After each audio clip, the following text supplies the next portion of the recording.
In today's video, let's talk about how to fix cannot link phone number to account.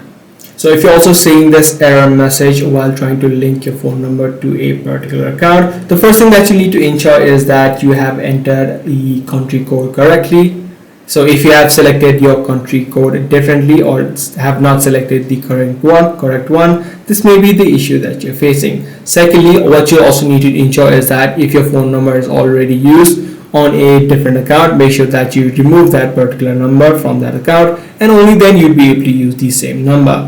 Now in most cases what also happens is it is simply just a glitch or a bug. So in this situation, what you could do is, instead using the mobile application, you could just open up a web browser, and in the search bar you could just simply search for the particular account that you are trying to log into, that you're trying to use, or that you're trying to link your phone number to. So that's the way on how you could do it. If this video was helpful to you, be sure to subscribe. I'm going to see you in the next one.